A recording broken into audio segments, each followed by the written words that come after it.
Okay. So I'm not sure. I never know how long I'm really going to go. But my sense is that I'm going to try and go a tiny bit shorter today, just with the understanding that it's the last class and there may be sort of accumulated questions from over these past 6 weeks. And I want to give people the chance to ask them and myself the chance to answer them. Today, though, before we get there, we're going to be talking about the framework of Deuteronomy. Last time we did the laws in the center in Deuteronomy 12 through 28. And today I want to think not about those laws themselves, but about how they're framed for us. The whole aim of the book, as you might imagine, is to encourage obedience to this law at the center. And as we saw last time, the laws themselves are even sort of geared toward and even within that central space are framed at getting obedience. But within the sort of world of the book, it's Moses in his speeches before and after the laws that is trying to get Israel to agree to be obedient. So our question for today is, how does Moses go about accomplishing that?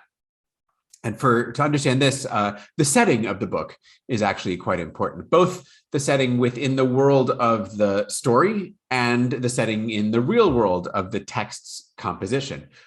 In the world of the story, this is Israel between wilderness and conquest.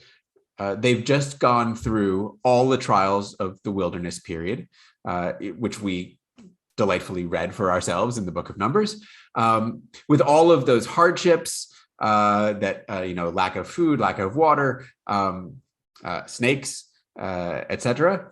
So with hardships, but also, the trials of Israel in the wilderness include their own disobedience, as we also saw at length.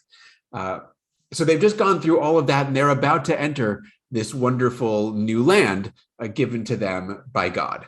So what, in that situation, in the situation of you've just come through this terrible trial and you're about to enter this wonderful new place, what makes sense as a way to convince a people in that position to obey these laws?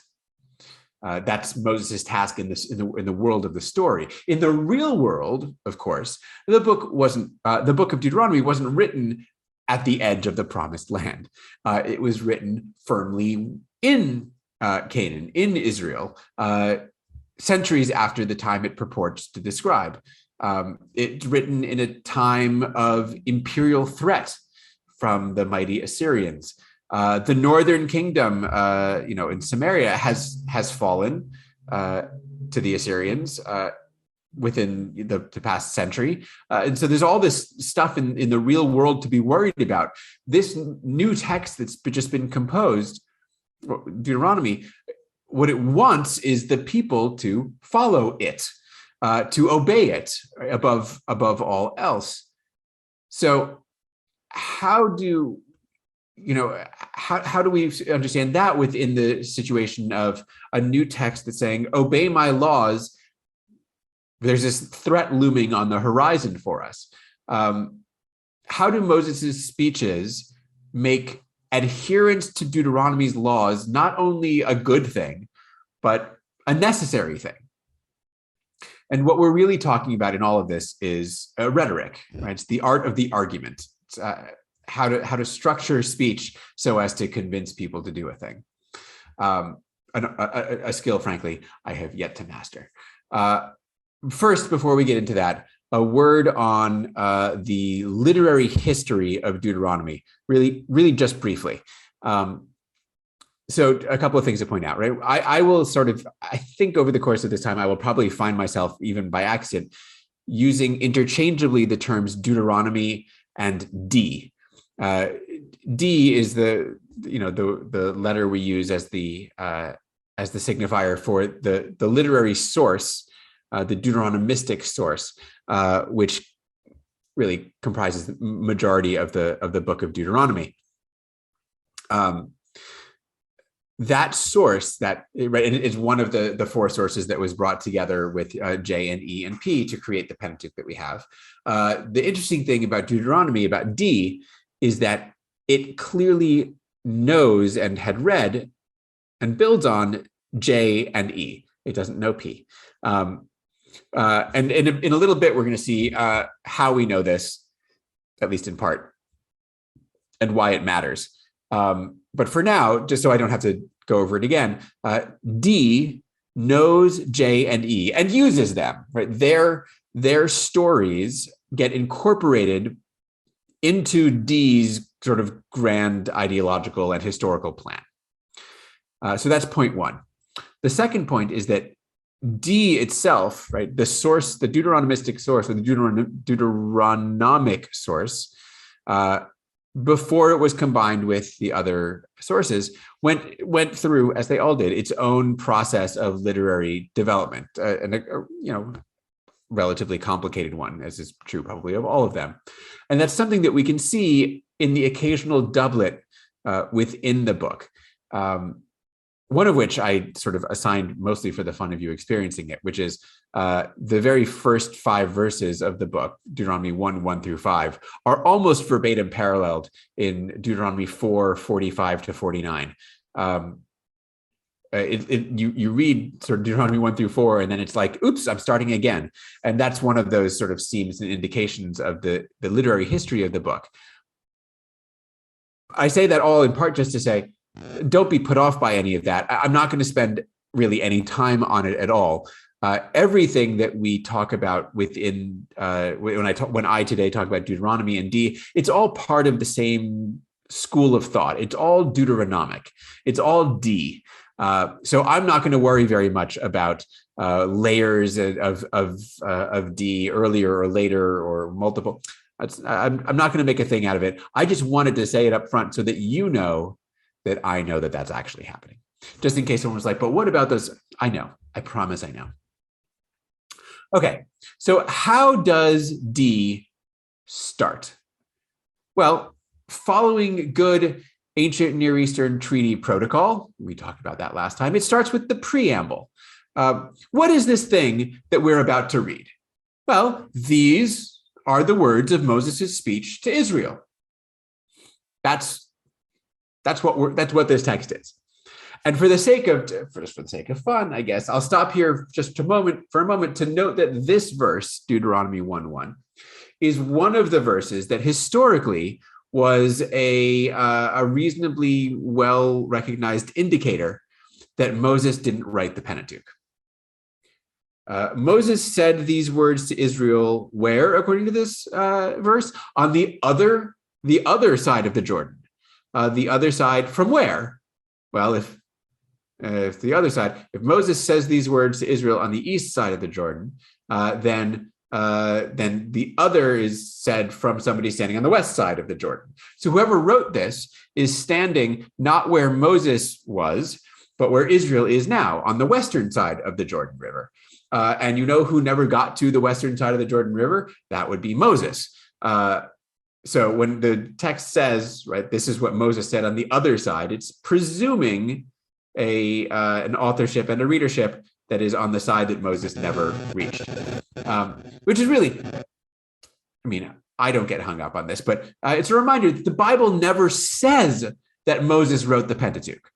Right? That's not a biblical claim. That's a post-biblical claim. And in fact, passages like this are almost like perfectly happy to explicitly say that he didn't. Right? When there's no a priori claim that Moses wrote it, then you read verses like this. It's like, oh yeah, of course they're just admitting they never thought that, and there's no reason to think that they would say otherwise. Okay, so what we're going to read in Deuteronomy are Moses's words, but then like almost instantly you get this very weird little digression. So these are the words that Moses said, blah, blah, blah. By the way, from Kadesh Barnea to Horeb, if you take this certain road, it takes 11 days. Why do I care? Why do I care how long it is between Horeb and Kadesh Barnea? Right? Why are those two places important? What happened there?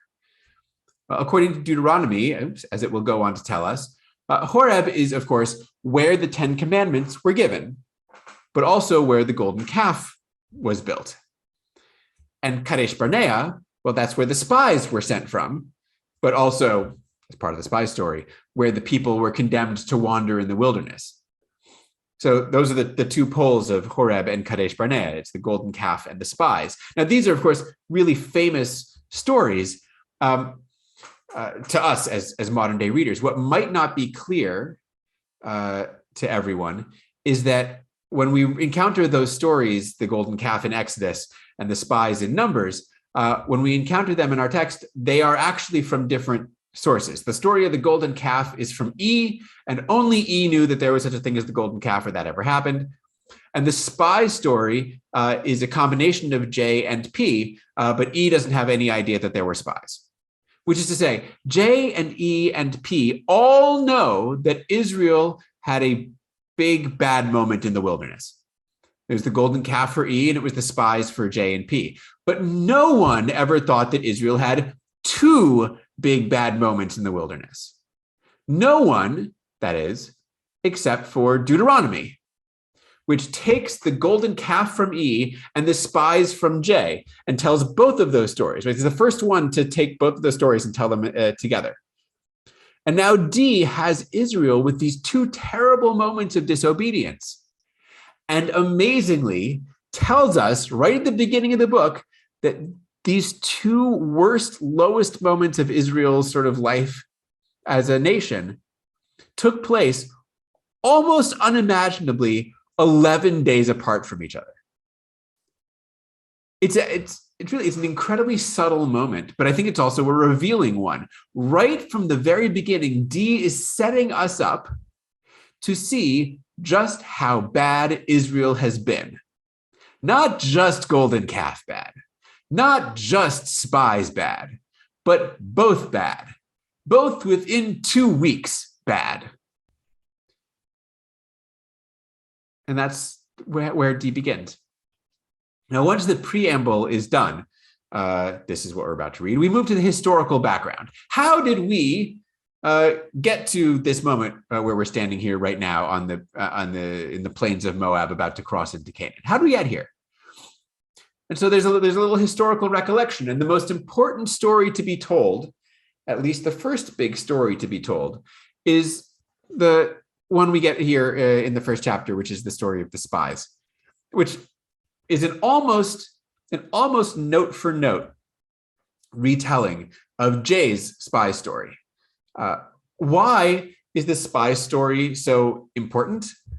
I mean, after all, there's like lots of disobedience in the wilderness. Why the spy story as the central one? It matters for Deuteronomy's case because it's the best model for the moment Israel finds itself in now. Back then, back in Numbers, they had gotten to the edge of the promised land. They were about to enter it, and they lost faith. Where's Israel now here in Deuteronomy? They're at the edge of the promised land. They're about to enter it. And so the lesson is clear. Right? Don't make the same mistake again. The spy story, of course, is also the rationale for Israel's entire time in the wilderness. Right? It's their punishment. And D, as we'll see, loves to talk about the wilderness. If Israel had just obeyed way back then in Numbers, then there wouldn't have been any wilderness wandering. And presumably these laws, the ones that Moses is about to deliver now, would have been delivered then. You know, if they had spied out the land and been like, all right, we're all in, let's go. Moses would have been like, all right, I got some laws for you then. But instead, here we are now. So in a sense, Deuteronomy is really a new beginning, right? After the 40 years of wandering. And telling the spy story at the beginning reminds us of that new beginning. For the sake of time, I'm going to jump ahead through a bunch of the rest of historical recollections in chapters 2 and 3, and jump ahead to chapter 5, where even as I'm jumping ahead to talk about chapter 5, that chapter jumps back in time in Moses' historical recollections and takes us back to Horeb, even before the golden calf, back to the giving of the 10 Commandments. Now, you'll note how the 10 Commandments are described here, right? This is a covenant. The Ten Commandments aren't called a covenant back in Exodus. This is Dee's peculiar understanding of them. These laws, the Ten Commandments, constitute the law for the wilderness. They are, in a sense, a dry run for the real covenant that's going to come later. That is the one that's based on Deuteronomy's own laws, the one that make up Deuteronomy 12 through 26, 28, what we read last time. Right? Again, those are the laws Deuteronomy is really interested in setting forward.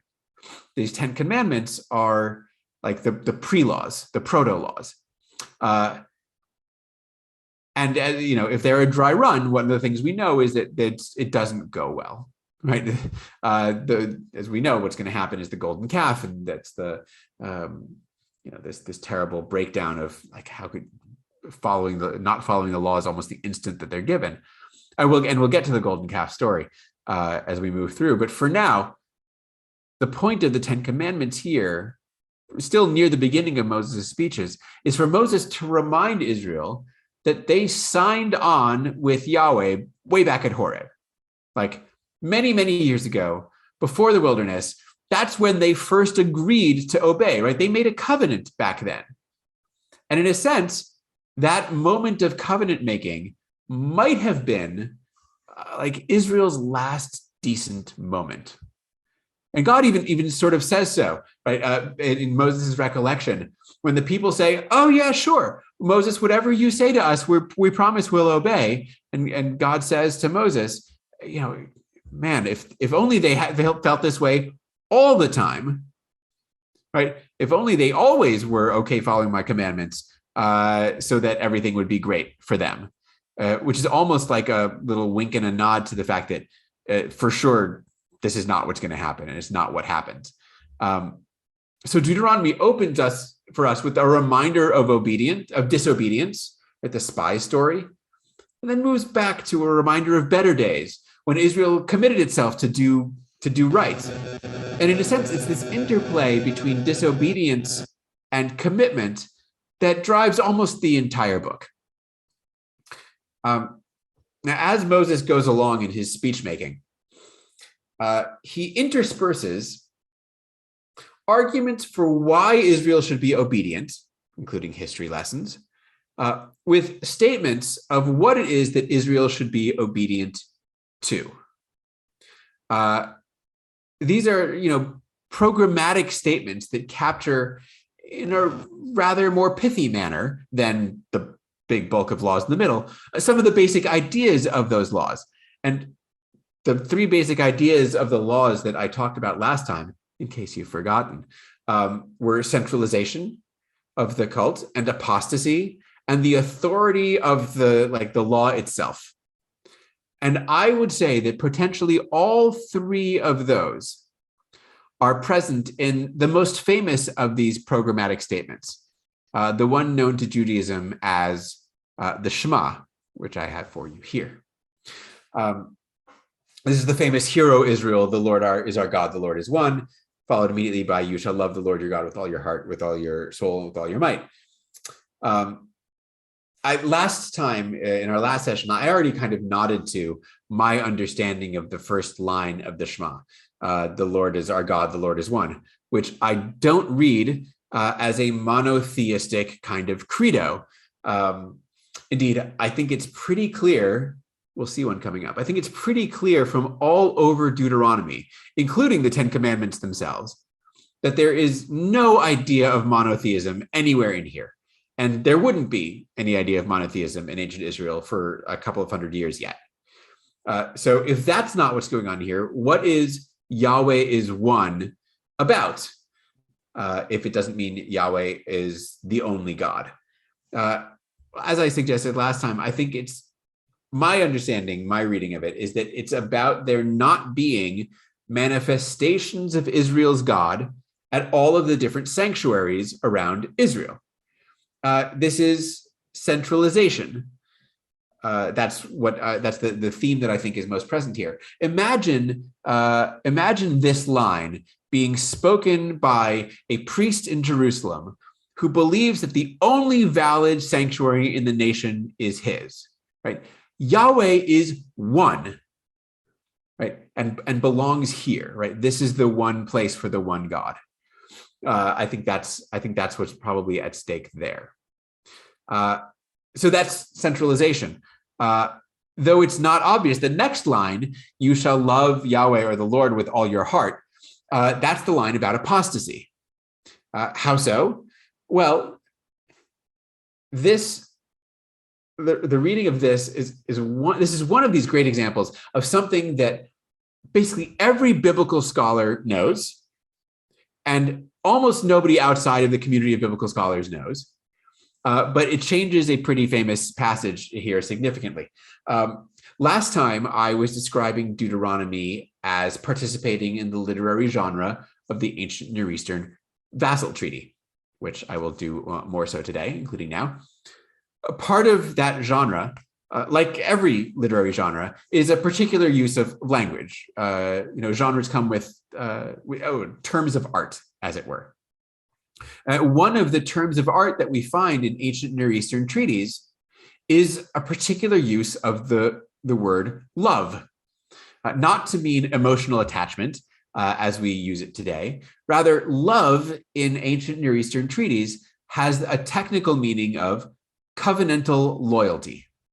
The vassal, right, the lower status partner in the treaty, is instructed, really commanded under duress even, to love the suzerain, the higher status partner. So like the vassal state, whoever it is, Israel or the Phoenicians or whoever, the vassal state must love the Assyrian king Esarhaddon and must agree to love his son Ashurbanipal after him. Right? That's the kind of language that the treaties use. You will love my son in my place. You will love me. You will love him, etc. What's meant here is not you will love him emotionally, obviously, it's rather that you will be loyal to this treaty that we're making. So in that light, what's being said here, you will love, that is, you will be covenantally loyal to Yahweh. Which again, in the framework of a treaty document, as I think this is, makes complete and perfect sense. And indeed, it's fairly clear that Deuteronomy is about obeying the laws, and the laws are the covenant. And so, covenantal loyalty is what's really at stake here. And someone might say, but it says with all your heart, right? That seems to be about love too. And alas, no, this is again something that all biblical scholars know and seem not to communicate well, which is that in ancient Israel, the heart actually wasn't understood to be the seat of emotions. The heart was the seat of cognition, right? In other words, the way we use like the word brain, to talk about what we think with, they used heart that way. If you're interested, emotions resided in the liver. How nice is that? In ancient Israel, perhaps on Valentine's Day, they all gave each other candy livers. I don't know. You shall be loyal to, you shall love or be loyal to Yahweh is to say almost explicitly, you shall not follow other gods. Just in the same way that you shall love Esarhaddon means you will not make treaties with other kings. So that's the apostasy section. And the third section, which is everything that comes after, right? Recite them to keep these words I'm commanding you today in your heart. This third section has everything to do with the authority of these laws. They are to be memorized and taught and discussed. For whatever it's worth, I don't think any of this was ever meant to be taken quite as literally as it got taken in at least traditional Jewish custom. When you're at home and when you're away. Okay, so you mean everywhere. Yeah. When you lie down and when you rise up. Okay, so that's, the beginning of the day, the end of the day. So all the time. I got it. These are merisms, right? I am the alpha and I am the omega. I'm everything, right? So when you lie down and rise up, all the time. On your hand, on your forehead, on your arm, on your house and your gates, right? Okay, everywhere, all the time. I got it.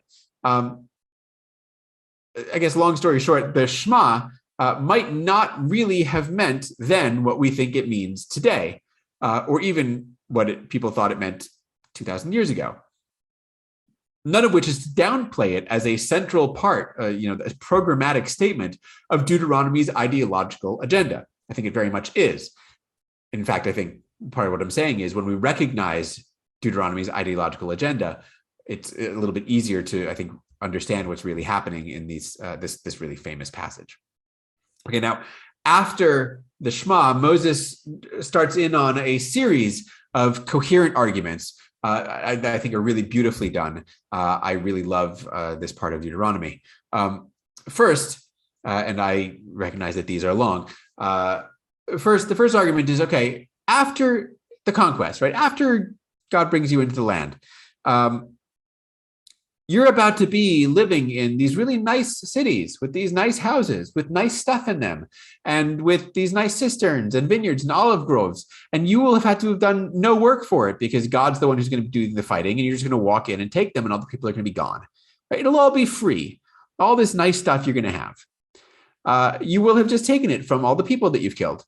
And so, okay, so what's wrong with that? Well, the fear expressed in this passage, the fear is that in your newfound ease, in your nice new houses that you didn't build, in your newfound ease, you will forget Yahweh. And the fear, as the last line shows, is that you will end up following other gods. This, by the way, is one of those places where D clearly recognizes other gods. It's not that they don't exist. They do exist. You're just not supposed to follow them. Right? Why are you not supposed to follow them? Because they didn't bring you out of Egypt. They didn't bring you out of Egypt. So you're obligated to Israel's God, right? For this specific thing in the past, for taking them out of Egypt. That's the rationale for all of it. But here we are. You're settling. That was 40 years ago. It's in the rearview mirror. You're sitting in your nice houses in this new land. You got these new people all around you. They have their own gods. Their own gods who also, by the way, are like attached to this land, right? The land and the people and the gods all go together. And, you know, as you sit in these nice Canaanite houses in this nice Canaanite land, you might think, maybe I owe something to these Canaanite gods. Again, this is treaty logic, right? I conquered you years ago. In this case, brought you out of Egypt. I conquered you years ago. So you owe your allegiance to me, not to these other kings who might be closer by, nearer by, and who might be offering you nice stuff. And how do I make sure that you don't forget, you know, these many years later? How do I make sure you don't forget? This is an even longer quote. We teach and repeat over and over again. I feel like I've missed one. Yeah, I missed one in here. Anyway, we teach and repeat over and over again, right? This is where we say things like, and this is what we tell our children when they ask. Right? When your children ask you, why are we doing any of this stuff? We do this because God took us out of Egypt. And if we keep these laws, he'll continue to take care of us. It's a catechism, really. Okay. There's then a chapter that is exhorting Israel to thoroughly wipe out every single last Canaanite, sort of continuing this theme of like, okay, you're going to come into this nation and you're going to take these houses. Okay, let's talk about how that's going to happen for a second. This is the cherem, this sort of the ban, the proscription, the utter destruction that we talked about last time. After a chapter talking about that, Moses turns to his next rhetorical topic, which is the wilderness. And here's what is happening here? Sorry, I feel like my slides are a little bit out of order. Sorry, hold on one second. All right, we'll just take this one. I wish I could see. This is very annoying. Sorry, everybody. In any case, the wilderness. The idea is that you have to follow the entire law if you want to live. The argument is you've been in the wilderness, but it wasn't as punishment, right? The wilderness time was to test you, right? It was pedagogical, sorry. It was to educate you, to give you an experience, to humble you. It was a lesson so that you would learn that God cares for you in the worst of circumstances. The text says things like, The Lord disciplines you the way that a parent disciplines a child. Discipline there not meaning punish, but meaning instruct. In the spy story, Israel was disobedient. They lacked faith in God's protection. So what did God do? God spent the next 40 years showing them what protection looks like. Well, it was terrible out there in the wilderness, but here you are, totally fine. Right? God kept you fine, which is another rationale for following Yahweh rather than the other gods. It's a little bit more emotional, right? Not only are you obligated because Yahweh took you out of Egypt, but Yahweh also cared for you like a parent cares for a child. And again, we can think of this sort of in treaty language ways. I conquered you, so you're obligated to me, but I've also protected you from these terrible threats.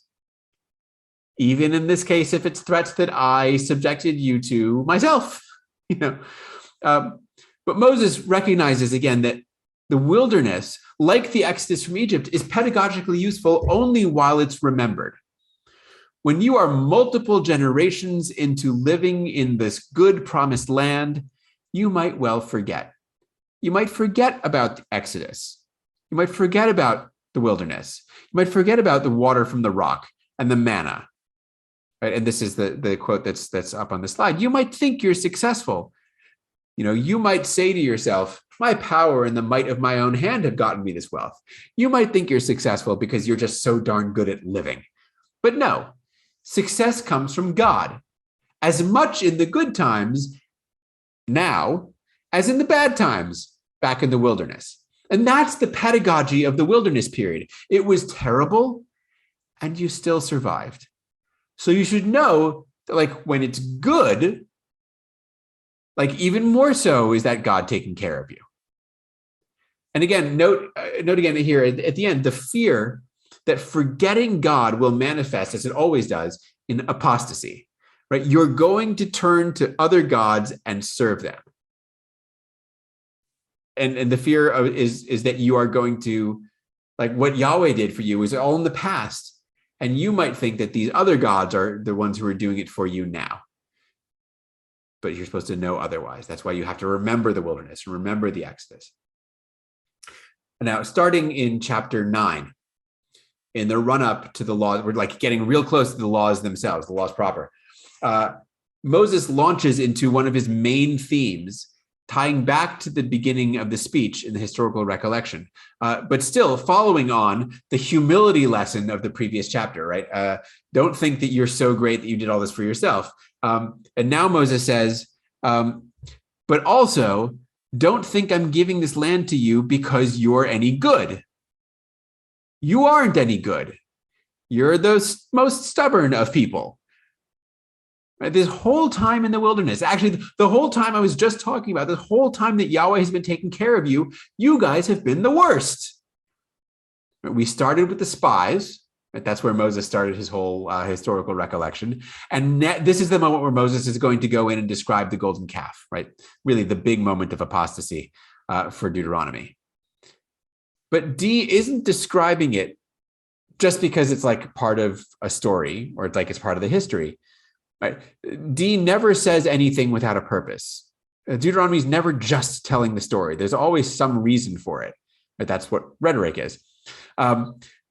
Deuteronomy is teaching a lesson here.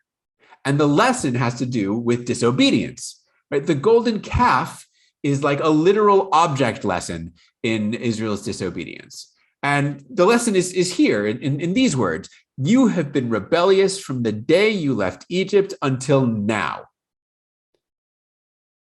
The whole time.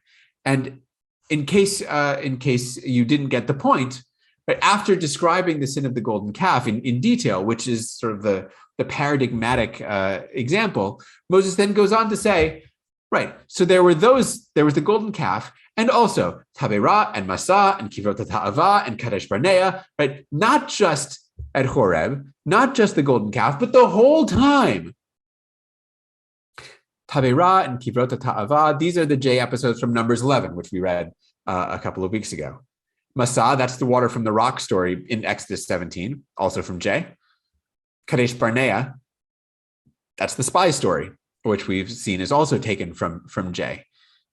In other words, what D has done here is essentially systematically gone through the entire J wilderness narrative and plucked out the stories of Israel being ungrateful or rebellious and compiled them in this chapter as proof that Israel, by its very nature, is stubborn and bad.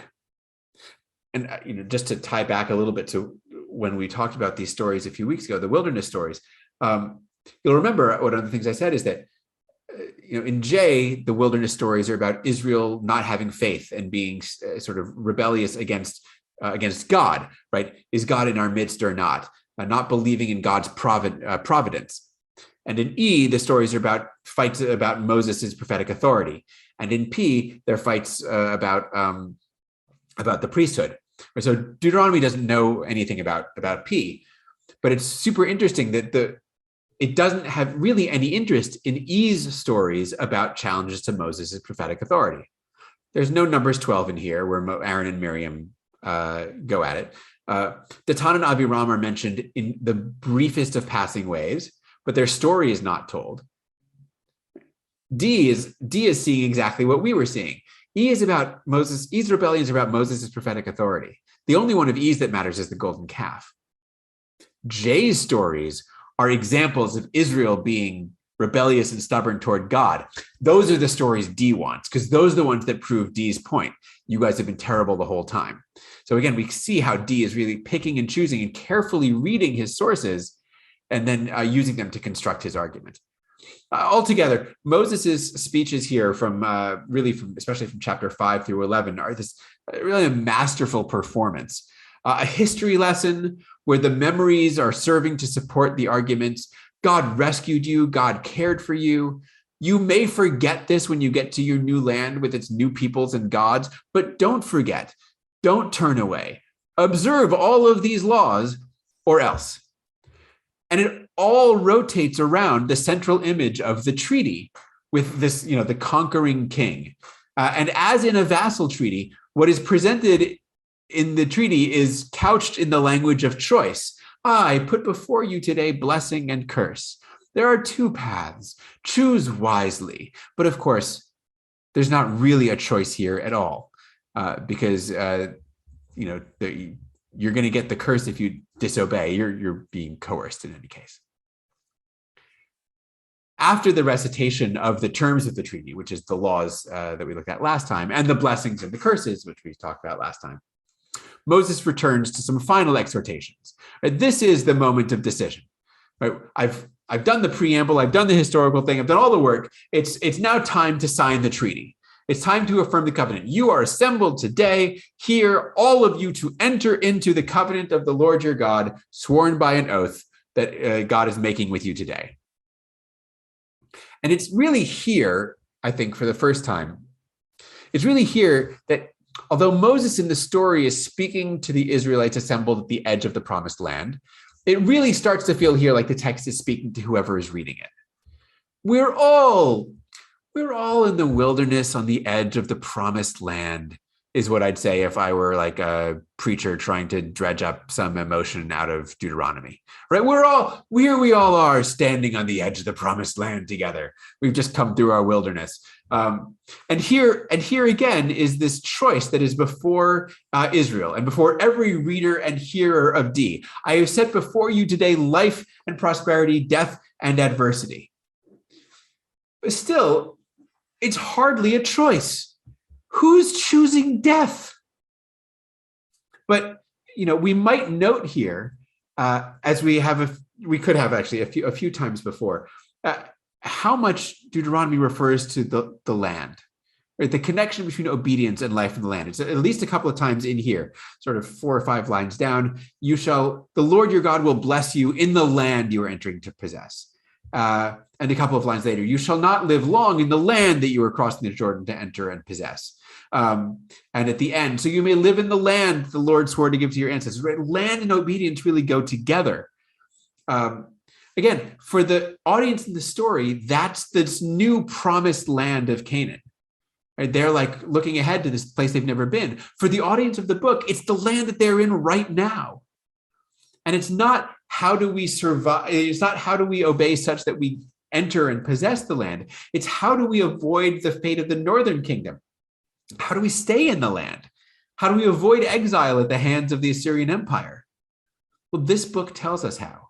It's the same choice that our ancestors faced with Moses. They were disobedient, as the text says repeatedly. We have also been disobedient, but they entered the land and they stayed in it up till now, until us. Maybe we can stay in it too. And then at the end, really a final touch that I consider, it's like one of my favorite parts of the book. After all the laws and all the exhortations and all the reminders of Israel's disobedience, Moses and God and the book itself, Deuteronomy itself, declare all of this attempt to convince the people to obey basically to be for naught. God says to Moses, when you die, I know that this people is going to disobey. They're going to break the covenant. They are going to forsake me, and it will be bad. And he even has Moses write down a song. The song is in Deuteronomy 32, which I didn't have you read. It's kind of a slog and hard to follow. But he has him write down this song as proof. The song basically says, God did all these good things for you, and you screwed it up. Right, which is, I guess, fairly standard song structure back in ancient Israel. The idea is that God is composing this song in advance, knowing that they're going to screw up. And so when they do, this song, which exists and is contained exclusively in this book, in D, this song will be there as a witness that God knew from the beginning that it would end this way. Okay. So, when you've screwed up and you're like, but why did this happen? It's like, I told you, right? I knew it from the get-go. And then Moses gets in on the act. Again, going back to where he started with the sort of recognition of Israel's disobedience back with the spies. I know how rebellious and stubborn you are. You've been this rebellious while I'm still alive. How much more so are you going to do this after my death?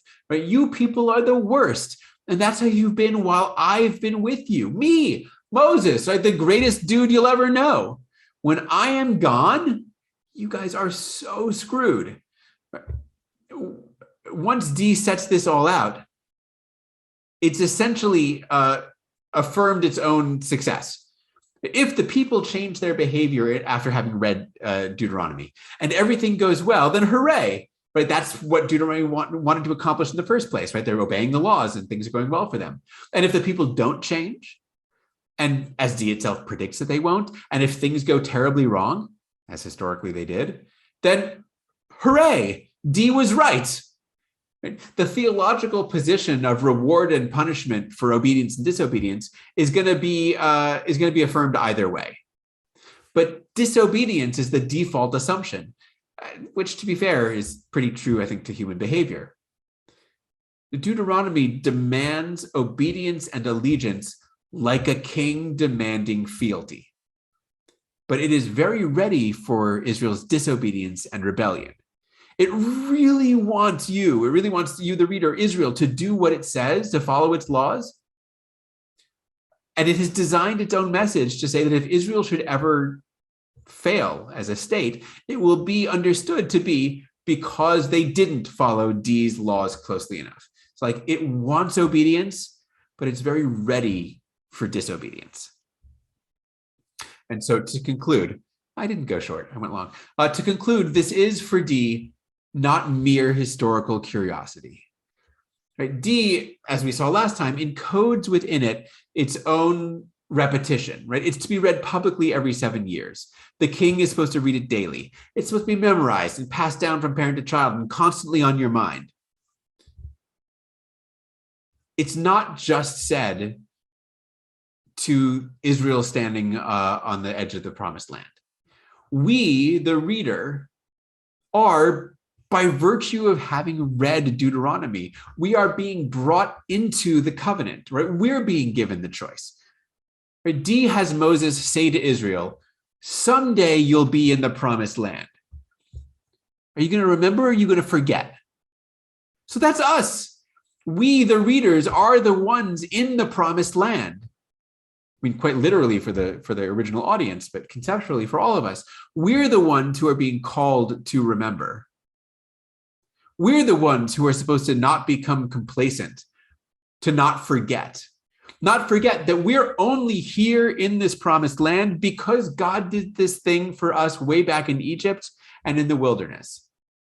And even though Deuteronomy tells us that it's an almost unwinnable battle, right? We're almost doomed to fail, it says here at the end.